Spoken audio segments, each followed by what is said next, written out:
Hey guys, this is Main here, back again with another account review, and again I'm doing this one off a stream. I have an announcement coming in a few days about the streaming situation as well as video recording, but since it's the holidays, I'm doing most of this stuff off a stream.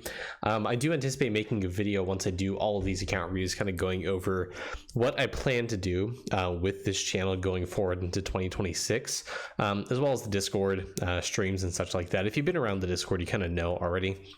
But to give a kind of a quick FYI teaser, I've been feeling kind of burnt out of Idleon, to be completely honest. Not necessarily because I don't think there's nothing to do. There's a lot of stuff to do, obviously, in the game. It's more so personal. I've recently got a promotion at my work. It's going to require a lot more in the field work, so I'll be traveling a lot, and so I won't have a lot of time to actually record videos or stream necessarily. So I'll give kind of the full picture rundown of what's going to happen with the channel in the future. I do want to get through the reviews that I've promised people before I kind of announce that. So stay tuned. Probably next coming weeks, you guys will hear that. Hopefully I'll have that announcement video out soon, so you guys have some information about what's going to happen. But for now, we're going to go down this list, see who we've got. Also, you may notice the audio sounds a little bit weird. That is because I have a brand new computer. Thanks to my wife. It was her Christmas gift to me. Highly appreciated. Last time I actually did a computer upgrade was in 2021, and my parts were getting kind of old. I could feel it when I was playing some games. I saw some stuttering. There's some color fragments, and the screen was tearing a little bit, so that wasn't fun. I think my GPU was kind of dying, so I think this was a well-due. It is a downgrade technically, because I had a 3080 before, now I have a 5060, which technically has lower performance, but honestly I don't care. I play Idleon, and I guess the tower idle defense, there's not really much room for me to complain, to be completely honest with you. Anyways, let's jump into it. Talk about Kritz01's account, see what we can do to recommend how to better the account, push World 7, get better stuff. So let's go dive into it. Obviously, first thing I need to say is just your obols. I see some of them aren't rolled properly, so you're missing some drop rate here to 15%. Obviously, you have some Kruk obols here. You have Emperor obols instead of Dementia obols. You can roll this again to 16. Toolbox has an indicator with this orange yellowish circle around it that tells you whether it's upgraded. This is a 4%, so this normally is at 3%. We can roll up to 4%. You can roll it down to 2% if you really want to. Don't recommend it. Yeah, just roll it up to plus 1% of what it normally is. The silver pop obols, it's 3%. Roll it up to 4. Magma obols, it's 14. You can roll up to 15. Infinisixes, the dice obols, you can roll up from 15 to 16. Right? Fairly easy. Bring it over to the obol page. Go to the upgrade it. Just need a bunch of obol fragments, which you do. You have 5,900, so you can definitely upgrade your obols to be +1 tier. Same thing for the hyper obol, the ice guard obol, and you have the regular obol already done. Cool. Other thing I probably want to as a little, not really bucket list, I don't know what the term for it is, but like to do list down the line, try to zenith your spelunking statue. This gives you more deposit value for your other statues. So getting this to zenith is a pretty good idea. Long term, you also want to try to get your Dragon Warrior statues to like level 450. With how much multi-kill and damage we're able to pump out in World 5 now, especially at the Ancient Golem's Cavern, getting this to even 400 right now is probably fairly easy for you. Getting it to 450 might be a little bit of a grind, but it's definitely worth it because as you go kill more of those Ancient Golems, you'll get a little bit more drop rate thanks to the Measurer bonus. The level 15 Measurer scales drop rate based off of Ancient Golem kills. So the more ancient golems you kill, more drop rate you get, but as a byproduct you get more Dragon Warrior statues, and you might be able to push Sanctum a little bit further, get a little bit more drop rate that way as well, maybe depending on what level your Sanctum is. 28, yeah, you can push that up. If you're looking for more drop rate, it's a very easy way to get drop rate. This is 20% drop rate per thing you clear. My recommendation is you do the Illuminate until you are at 24, 25 in my opinion, and then the search should be at your level. I think you should be able to see a percentage value when you hit 5 torches spent. Once you hit to the mid 30s or so is when you start seeing that percentage drop to a flat 0. It's not actually 0, it's just rounding down, but in the game it has a non-zero value, so you can still spam it. Most of golem pushing at this stage of the game is actually just click and hope at very low numbers, similar to how gaming was for Snail, Chem for Chem Plant. just pushing at very low percentages to try and force the upgrade. In that case, it was Chem. In this case, it's another layer done for Ancient Golem. So, for example, I think I'm on my AC right now, so I can't really show you. Also, I don't have my scene set up in OBS, and also the streaming things. Anyways, it's just, OBS is kind of a mess. I still need to set everything back up because I don't think I've saved a profile in OBS. Anyways, it's, yeah, anyways, you just, you know, get your illuminate up to like 25%, 25 times, and then just keep searching. I would honestly try to push like cavern layer 30 to 35 to get a little bit more drop rate, just, you know, just because it's nice. Also gives you a little bit of class XP, some damage, right? There's other reasons to push it, but drop rate's the big one. Moving away, let's talk about divinity. I think the one thing is I see here is your god rank's only level 7. Beforehand, before world 7, this would have been kind of hard to say whether you wanted to push your god rank a little bit further, because I think people were pushing into like god rank 6, 7, maybe 6, 7. I don't remember actually what level people were pushing their god rank, because it's been a little bit. But with the Coral Kid upgrade in World 7, which I don't think actually shows here, there is multipliers to Divinity EXP, to Divinity points with blessing levels. You can upgrade your blessing levels here. So Divinity points are a lot easier to come by. So pushing god rank is relatively easy because we don't have the ballot for Divinity points, which is how most people push god rank back in the day. Post World 7, I would probably wouldn't push it to like really high levels. Maybe pushing it to 10 is completely fine. Might take you a little bit of time, but that's definitely something you can work on. Nowadays with the Coral Kid, the more god rank you get, scales the blessing bonuses. You're going to get more skill efficiency. You're going to get more total damage, more sailing speeds. It'll help you in sailing a little bit. But most importantly, that divinity points gain is going to be pretty massive. You know, a little bit of additive damage isn't that bad either. The skill efficiency, pretty good. And you know, it's just also more divinity EXP as well. It's also a class EXP multi. It's a fairly large class EXP multi. So if you're wanting to level your characters up a little bit more, say from level overall account level 10,800, you can definitely up it by getting more god rank there as well. So it's a very easy-ish way to scale. And again, coming along with the Dragon Warrior statue farming, probably doing some more spiral statue farming in World 5 at Tremor Worms through DK to get more Divinity EXP. It's a great source of Div EXP that you can utilize. And then using this to push your characters to higher Divinity levels also allows you to, you know, scale the minor link bonus of the gods. So that might be Arctis for talent levels. That might be Harriet for coins. That might be AFK gain from Goat God. I guess I don't really know if Kruk bubble level scales off that. Maybe not. I actually don't know.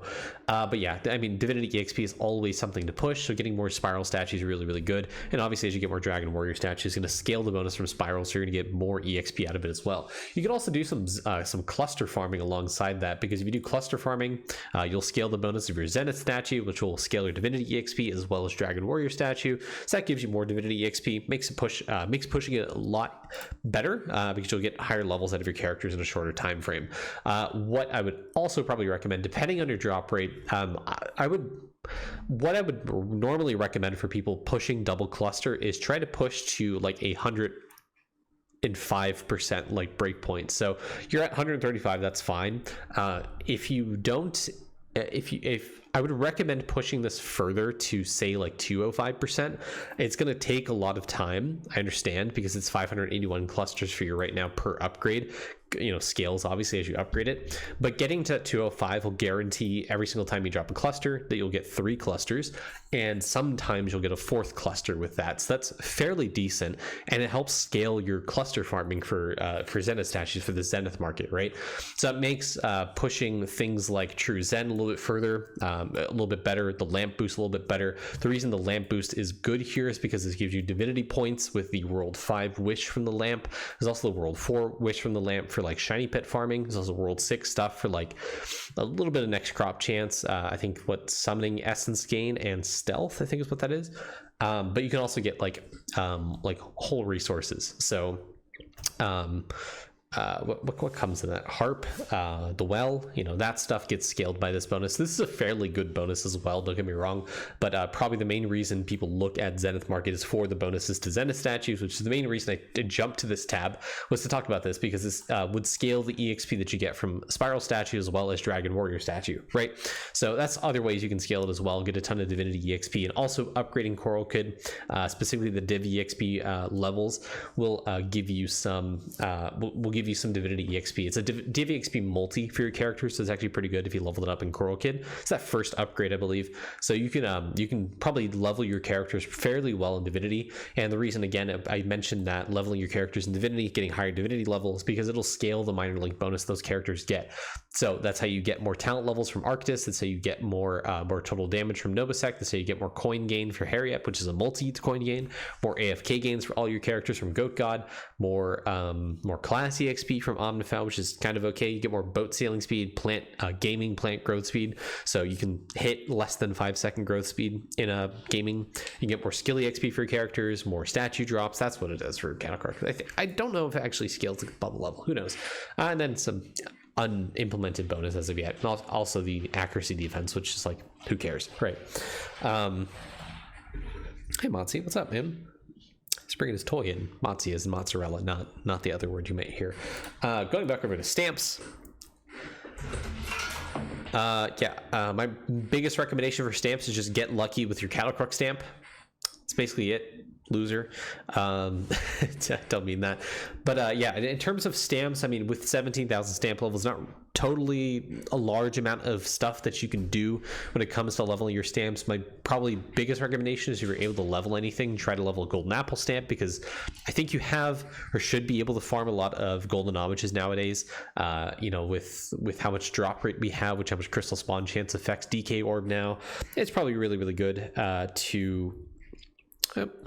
probably really, really good, and you're probably able to actually upgrade this, with the stamp production or not. You might be able to upgrade this. Just take some DK farming at board beans, or even candying it. Honestly, these days seems to generate a lot of gold food, so you might be able to level this up. Also, you candying this stamp specifically might depend on if you bought the pack that gives you 2x statues and gold food drops.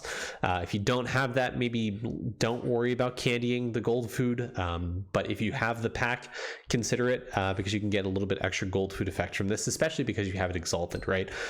This will get multiplied by the secret set. This will get multiplied by the shaman gold food effect bonus from its family bonus. So you can get a pretty decent amount of gold food effect from this stamp alone. But this does also get drowned out by the Yumi Peachring meal, which is probably my next big topic to talk about, because this one gives you a ton of gold food effect just like off the rip, right? So my biggest recommendation for you to focus on is don't equalize the ribbons on your meals like I see here. This is very, very painful to see that you've gotten your meals like a minimum 10 ribbon. You are really hurting your account progress, because Yumi Peachring at level 20 is your hands down most important meal to hit level 20. The reason this is important is because this will help you push World 7, especially as it gets expanded upon, because one of the only ways that World 7 is able to be pushed is because of really high fighting AFK gains. Okay, and a lot of that comes from golden dumplings. So I'm going to swap over to my AC, which I'm grinding right now. You'll see I have 15 million golden dumplings on this character, and wow, you guys can't really see a whole lot. Also, I just realized the window's cut off. Oh my god, hold on. Transform, fit to screen. Jesus. Okay. All right, technical difficulties because I haven't streamed on this computer before. I just realized you guys probably had a lot of this stuff cut off before, didn't you? All right, well, I'm not going to re-record any of that, so you guys have to live with it. Anyways, I'm not a professional streamer, guys. Anyways, talking about AFK gains, the reason gold food effect is so important is because of stuff like golden dumplings, because of how much it gives you for AFK gains. If I hover over this, 15 mil of this gives me 1,810 all AFK gains that'll apply to skilling and fighting. So if I'm fighting and pushing World 7, just right off the bat, I have 1,810% AFK gain. Okay, and if I use like any AFK gain multi through name tags, through gallery bonus multi, through robes, through premium hats, right? that gets multiplied way higher. So this 1,810 for an end gamer scales up to like 5,000 to 6,000 easily. This constitutes almost half of the AFK gains that I have on my characters at any given time, because every single one of them are equipped with gold food, with golden dumplings. So that's how I have a lot of fighting AFK gains, is because of golden dumpling, because of all the gold food effect that I have. If I go over to the beanstalk right now, I think I'm straddled with like 20,000% plus gold food effect, and the main reason I have that is because of Yumi Peachring. Because this, I have a level 20 ribbon of this, and I have a level 114 or 117 as well. So this gives me a ton, and I mean a ton of gold food effect. If I go over to my Idleon toolbox, accounts, world 4, cooking, go down here, 117, 19,801% gold food effect compared to your measly 3,299%. That's because a rank 11 ribbon is less than half as effective as a rank 20. Rank 20 ribbon obviously takes a very, very, very, very long time to get, or a lot of pay to win, or a lot of luck with the event, but will absolutely destroy and outscale any other gold food effect you will normally get in the game through sigils or through stamps, right? 19,801% is insane. Okay, the other main way to scale that is going to be through endless summoning. Some of the bonuses give you meal bonus effect, winter bonus effect, which should scale the meal bonus effect. There's also shiny pets. Shiny pets give you meal bonus percent if you have that, or if you don't have that yet. It is mushroom sheepy. Sheepy's one of them. So getting this shiny pet to level 20 to give you that 20% meal bonus, as well as red mushroom, I believe, to give you that 20% as well. This will also scale the total meal bonus you get, so allowing you to scale your gold food effect, as well as like skill efficiency and other stuff, right? This is one of the best shiny meals or shiny pets to farm because of how impactful it is for cooking, how impactful it is for your broad account, right? It's really, really good. So get those pets level 20, and going back to Zenith Market, that is a great way to scale shiny pet level up rate, is because of lamp boost. Lamp boost again affects one of the lamp wishes that you can do, which is world 4 stuff. So right here gives you shiny pet level up and breedability rate. So this multiplies with Zenith Market to give you a pretty decent amount of that. You can also do farming world 6, depending if you have 280 crops, which you do. This should give you shiny pet rate. It's really, really good.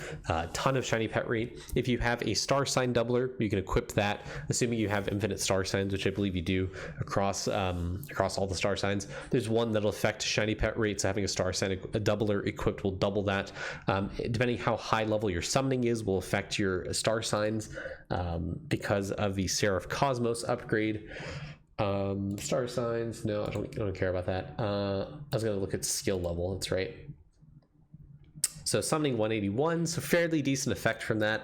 Not quite at the cap for star sign effect. I think that's roughly level 240 summoning and level 5 for the Seraph Cosmos upgrade for Arcane Cultist inside the Tesseract. It's fairly deep in it, but a lot of people can get to it nowadays, especially with all the ballots or meritocracies we've been having. But you're near it, I think, right? Oh, it's right here. Astrology Cultism. This one gives you a multiplier effect to Seraph Cosmos, so you're not there yet. So you can still eke out some more effect from your star signs by leveling this up. I think realistically you can get this level 4 or 5. 5 is honestly where I would stop. I would not upgrade it past that, because anything beyond that you might run out of like effectiveness of this upgrade, because star sign effect caps. I can't remember the exact breakpoint, but like I said, I think it's roughly 240 summoning level and then 1.15, which is 5 levels of Astrology Cultism. So you could technically level this up to 6. It's going to take quadrillions of silver tachyons, so maybe not don't do that. Okay. Yeah, cool. I guess while we're on the master classes, let's talk about that a little bit. So normally these days, depending if you have the pack paid for the Santa pet, the pet itself does not give you the master class cost reductions. The pack actually that does, but if you have that pack, it's very, very easy to finish any of the master classes. However, if you don't have that pack, you can still finish it, especially with a legend talent. It just takes a little bit slower, but you can finish it with a legend talent that gives you masterclass cost reduction. I can't remember exactly what it's called, but it's one of these ones. Daily shopping spree. You haven't even leveled. This is a really good one. It's kind of mandatory for pushing your master classes, because this this is huge, right? This is how people push to the end of Arcane Cultist. This is how people push to the end. Well, I guess Arcane Cultist is the one that really matters because scaling for it's really dog shit. But yeah, this gives you a flat, this is like a 0.2 times multiplier for cost on any masterclass up to 24 times per day. So the first 24 upgrades you get are discounted by 80%. That's just a multiplier to the cost itself. So for Deathbringer, for Windwalker, for Arcane Cultist, you get 24 upgrades split between the three. You don't get 8 per, but 24. So if you do 24 on Windwalker, you can't do 24 on Deathbringer. But you can do 8 on Deathbringer, 8 on Windwalker, 8 on Arcane Cultist, or you can do 8, 16, 0, 8, 0, 16, or 0, 0, 24, right? You just get a total of 24 masterclass purchases across the three classes. It's not split up. It's 24, 24, 24. You get a choice of what 24 you do per day. It's like when you buy the 3. So it's really, really good. And for Arcane Cultists, it's kind of mandatory. Less so if you paid for the recent pack that came out with the winter event, which I'm salty about. But yeah, you can definitely push to the end of Tesseract. Without it, you don't really need that pack, but it makes things a lot easier. So you can get to like Universe Talon, Orion Hoarding, depending on how many rocks you've saved up and if you're doing it during this meritocracy ballot. Okay, cool. I'm going to move away from that, but definitely get that upgrade. It's going to really, the Legend Talent, I mean, it's going to really help you out in pushing Tesseract. Okay. I don't even want to touch Bubba because I truthfully don't know how to advise people on Bubba. I'm not that good when it comes to him, but the other clickers I see, these are completely fine. I mean, you have a level 19 Fractal Mega Feather, level 10 Fractal Mega Fish. Bubba, you're at, I don't even know. Where's the Mega Flash? 4? Is here 4? Okay, not bad, I guess. You're fairly similar to me. I think I'm one ahead of you. Yeah, I have really no advice. There's another guy who made a video on it recently. Truthfully, I can't remember his name, but he's in our tips and tricks sections and is honestly in the Discord a lot. Join the Discord, ask for advice on Bubba, and I'm sure someone will link you the guide, either the video or the written guide that the guy's made to help you out with Bubba. If you have any questions, don't ask me because I don't know really any advice I can give you that'll actually help you. It might hurt your progress, to be honest. So ignore me when it comes to Bubba. Moving away, talking about vials. Okay, so this isn't going to apply to you. This is going to apply to people who are at the very end game that have like hundreds of thousands, probably of hours of candy. I just want to give a quick PSA that Hamter Vial to level 13 and Pearl Seltzer Vial to 13 are very possible. In fact, I've done it. I've written up a little guide for it in the Discord, but the reason this is now possible, whereas before it wasn't, is because of how much drop rate multi and AFK gain multi we have gotten with the advent of World 7, with name tags, with gallery bonus multi, gallery itself, right, trophies. The amount of AFK gain multi, gold food effects, the stacks of gold food that we've gotten have really, like, I've taken Idleon to a place I didn't think was possible prior to World 7, which is, I guess, both good and bad because of how much power creep this world has introduced. But yeah, it's very, very possible to get Pearl Seltzer Vial to level 13, as well as the Hamter Vial. You know, whether it be farming AC in this form, in the Arcane Cultist form, whether it's you know, be trying to get 0.1% name tags, the Reliquarium name tags, that AFK gain multi and drop rate multi. If you get like 100,000 Hamters and Pearl Seltzers, you can get these vials to 13. If not, you can always push the vial to like another 2-3 levels. I think in your case, I think you should do that for at least Pearl Seltzer because it gives you that percent all stat, which is fairly nice. But I think down the road, when you get more of the Reliquarium name tags, when you get more name tags unlocked, and eventually as more stuff's introduced to the game, getting you more AFK gain and more drop rate multi, right? Come back to these vials and see if they're possible for you, because they may not be now, but give another month, another 2 months maybe, it's entirely possible that you could actually get these vials to 13. Same thing I want to say for Dreadnought Vial and Dreadlow Vial. These vials are very possible at 13. They take a lot of concerted effort to actually get there. Dreadnought less so than the Dreadlow, Jesus Christ, God Shard Vial, right? because these naturally take a lot less ore to smelt into bars, and so these are a lot easier to get to 13. So you may actually be able to do this vial at the very least level 13. I would take a print of this mob and just slowly over time try to get this level 13. Same thing for Crab Mace, and same thing for Wriggle Water to get these vials to 13, because, you know, getting those vials to 13 will multiply the effect of all your other vials, which is fairly good for your account. That means more masterclass resources, that means more sigil charge rate, that means less material cost for stamps, means more small amounts of cooking speed, critters from traps, base critters. Yeah, think of something that's probably a vial bonus for it, right? Artifact find chance, sigil speed, construction build rate, multiplicative cooking speed, right? There's a lot of bonuses here that are good, so getting all of your vials to 13 is going to help incrementally increase your account to be better, right? So there's always a reason. If you can see a vial, think about it. If it can be 13, you want to try to push it. And in this case, I think what I see is you have 3 relatively easy vials that just take a little bit of time with 3D printer to proc: Wriggle Water, Scale on Ice, and Crab Mace. The other vials may be a little bit out of your reach, like Dreadnought, like God Shard, for example, Red Malt Vial. Like, these ones might take a little bit longer, but it's definitely doable. When it comes to the scrolls, these are not classically seen as vials you could get to 13. But you can grind there, is the good news. So there are, you know, I don't get a lot of questions on this, but I feel like it's worth mentioning. So how do you actually get these vials to 13 in the future? I just realized my spelunking stamina just like reset randomly. Interesting. Oh yeah, okay, I was talking about this. So how do you actually get these vials to 13? The main way you get these vials to 13 is by scaling base spelunking efficiency and spelunking total efficiency. And there's one way to scale base spelunking efficiency, kind of, and there's a few ways to scale total spelunking efficiency. So the chapter here, Fear Within, this one that comes from the first cave in World 7 with the Equinox Broadbass, that little cave there, that's where you drop this chapter.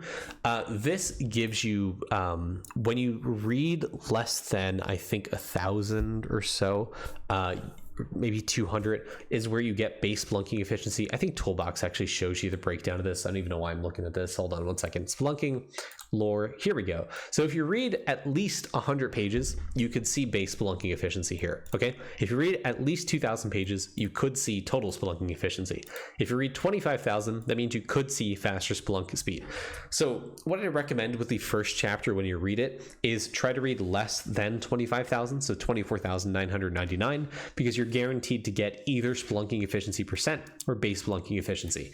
Now, I only recommend doing this for like around 200-300 levels or so of the 2 upgrades here, because total spelunking efficiency starts to decay over time, so you get less and less total spelunking efficiency percent the more you read it, right? So it's not really that good. So you can kind of let go of it for a little bit and only focus on base spelunking efficiency, because this scroll chapter read and this one right here in Decay Surrounds, which is in the Shellfish map, these are linear, so these scale by the same amount no matter how many scroll chapters you read into it. Really, really good, because you can infinitely scale the base spelunking efficiency, which means you can find more of the chapters when you AFK in those caves over time. So leveling this up means you're getting one step closer to getting that vial to level 13, which again is more total damage multi and also more masterclass resource multi as well. Really, really good.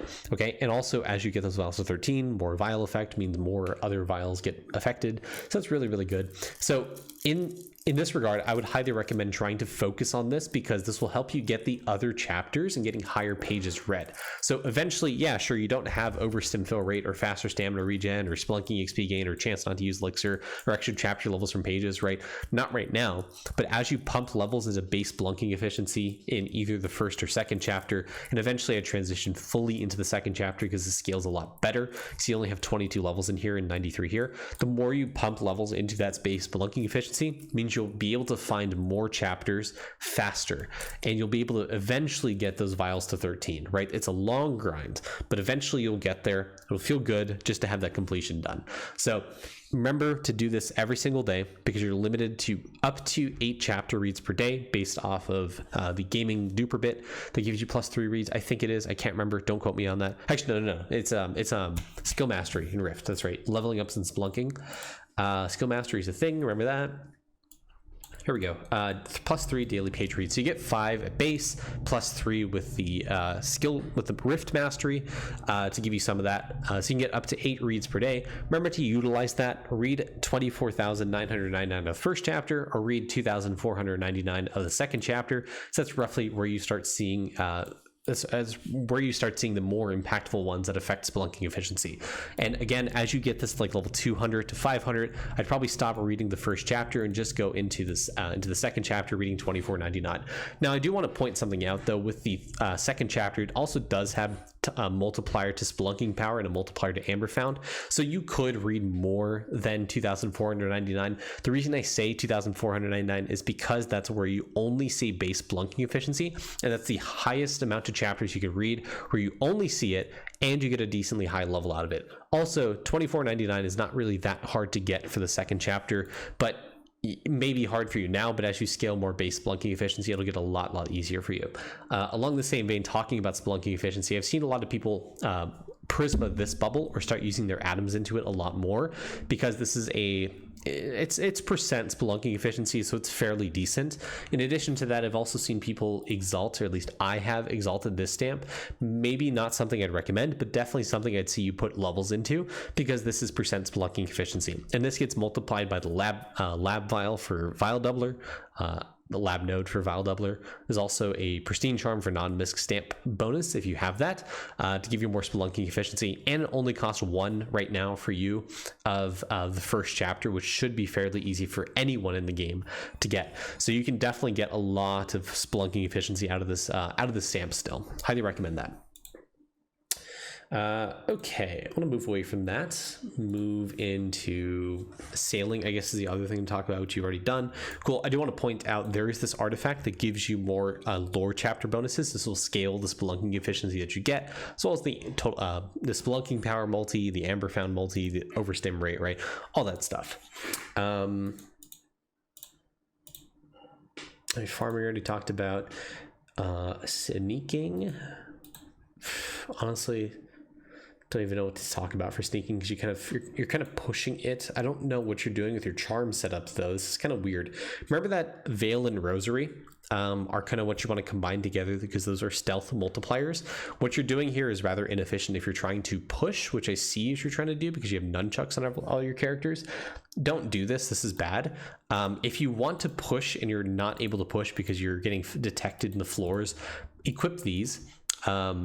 I'll give you a stock example of what happens to my stealth if I take this off. So right now, 1E46 stealth on this character. If I take off the veil here, I go down by a total of E4, fairly significant. That's because the Veil and Rosary, they multiply their stealth values together, so they give you a lot. So this is 29.75 times 49.35. This is kind of what you want to do to push. Not really what I recommend for finding items. If you're trying to find items, I'd probably recommend something like this, and then having like 2 or 3 sacrifice characters where you have double lotus flowers, right? It's kind of what you want to do if you're trying to push a floor. Nowadays, if you have the funeral flowers upgrade, and this comes from the coral reef, this gives you a ton of stealth percent based on how many times your characters have gone down on this floor.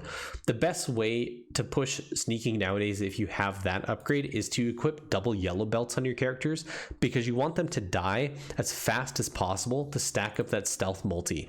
Okay, I've also kind of written this up in the Discord. I would highly recommend trying to look at it, especially in the organized tips and tricks section, because I've tried to overhaul it just a little bit. but I do have, sorry, World 6 bonus here, World 6 guides. I do have some info in the organized tips and tricks sections that point to tips and tricks. Gives you some information about the funeral flowers upgrade, what the optimal, what the yellow belt meta is, how to set it up on your characters, you know, why it's important, and give you a little write up on that. So it's really, really important, especially if you're trying to push Mastery 7 and stuff like that. So recommend looking at the Discord, especially the tips and tricks sections for that, to get some information about what to do, especially when it comes to like sneaking and farming or whatever, you know. Okay, beanstalk. Yes, so I would say complete your beanstalk. Between you and me, I can't remember which of the Colosseums, either World 5 or World 6, that do golden bread better. I think it's World 5. I would just check the drop tables for each of the chests inside the Colosseum, because that's where you get most of the gold food items. Or nowadays, depending on if you have like 1000x plus drop rate, you could also just do this in World 3 with DK. Otherwise, it's World 5 and 6 with AC. That's what you want to do with the aura and dropping it. I think there is a clip somewhere in the Discord as well about that, about why you do AC versus DK in the World 5 and 6 Colosseum. TLDR is strictly that, yeah. Colosseum gold food, it's in stream clips that I posted here. And I go over that. So go to the Discord, check that section, and you should be able to find the clip for it. It's also in tips and tricks, I think, as well. I think I forwarded it there. But that gives you one of the Colosseums, 5 or 6, gives you a bunch of gold food, and you want to do it on AC because DK orb doesn't get impacted, doesn't impact the drop rate of stuff in World 5 and 6 Colosseum, but it does in World 1 through 4. Don't ask me, it's weird. Design choice, whatever. But if you want to do this in World 3 with like 1000x plus drop rate or DK, you can also do that just fine, and probably grind out the 1 mil nowadays a lot easier than you could in the World 5 or 6 Colosseum, the World 3 Colosseum in the bygone age. With golden peanuts, this is a crafted recipe. It just takes a lot of time. Hot dogs are now found in I think Gigafrogs and Abode boards, so you can candy them and get a bunch of food there. I can't remember the other crafting materials for it, but this recipe is fairly easy, especially, you know, if you're in the end game. Getting this to 1 mil to beanstalk, highly recommend it, because it is very, very important for mining efficiency and getting you a ton of higher copper ore prints, right? It's really, really good. Okay.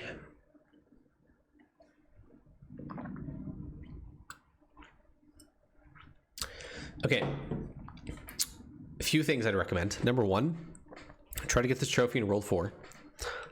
World 4 questline stuff, right? Try to do idle skilling, as painful as it is to try to get this, because this is skill efficiency. Really, really good. I would also,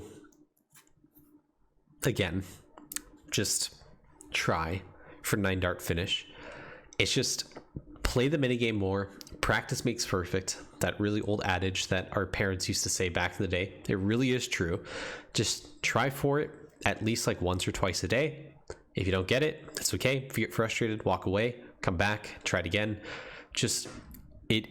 You'll pick up the mechanics kind of intuitively.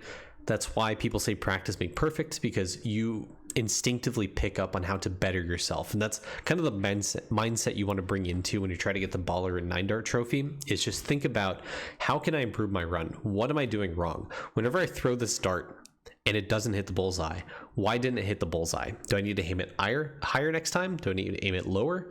What's going on, right? Just think about that constantly, and you will see yourself improve. Just over time, slowly but surely. Practice makes perfect. You'll get there eventually, and you'll be very grateful, because this is drop rate multi and AFK gain multi. It's insane, right? Cool. Okay. Well, Kritz, I'm going to stop there. I think I've given you a lot to think about, hopefully.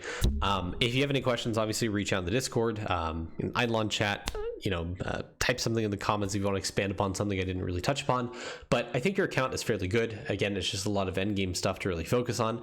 And, going back to what I said earlier in the video, unrelated to your account, but again, I will have a kind of video going over my thoughts about Idleon and, kind of where the channel I think is going to be going in 2026. So you guys have to watch out for that. Anyways, thank you guys for watching. Have a great day. Bye-bye.